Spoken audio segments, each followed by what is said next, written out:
अचानक। आइए नजर डालते हैं आज की कुछ महत्वपूर्ण खबरों की ओर। दिसंबर की शुरुआत से ही सर्द मौसम के बीच लोगों को फिटनेस का संदेश देने के साथ साथ सामाजिक गतिविधि के उद्देश्य से रविवार 8 दिसंबर को अहमदाबाद के कोचरब रिवर फ्रंट में एक charity cyclothon pedal to education 2024 का आयोजन किया गया। गुलाबी गुलाबी ठंड और साबरमती के इस खूबसूरत माहौल में सुबह 6 बजे साइकिलिंग इवेंट को हरी झंडी दिखाई गई। इसमें लगभग 150 उत्साही शकलवादियों ने भाग लिया। उन्होंने साइकिलिंग इवेंट की 2 श्रेणी 10 किलोमीटर और 12 किलोमीटर में भाग लिया। सबसे अच्छी बात यह है कि उदयन शालिनी फेलोशिप अहमदाबाद चैप्टर द्वारा आयोजित इस साइक्लोथॉन का उद्देश्य वंचित बच्चों की शिक्षा और करियर जागरूकता के लिए धन जुटाना और उन्हें भविष्य में पैर जमाए देना है। लोगों की भागीदारी वंचित लड़कियों के उज्जवल भविष्य में योगदान देगी। पेश अहमदाबाद से नीता लिंबाचिया की खास रिपोर्ट। मंजरी गुप्ता छू, उदयन शालिनी थी जोड़ायेलू छू छेल्ला 4 वर्षथी।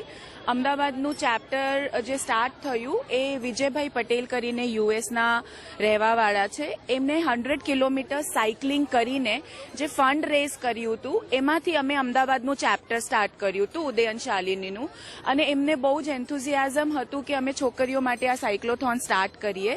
તો 3 વર્ષ પહેલા અમે લોકોએ આ સાયક્લોથોનનું ઇવેન્ટ સ્ટાર્ટ કર્યું। આ વખતે આ 3rd યર છે। ઇનિશિયલી બહુ જ ઓછી છોકરીઓ જોડાઈ હતી પણ હવે 12થી પણ રજીસ્ટ્રેશન્સ આવવા માંડ્યા છે and we are growing big. છોકરીઓ એન્જોય કરે છે, એ લોકોને ઘણી બધી વસ્તુ શીખવા મળે છે and they are learning new things. Thank you so much.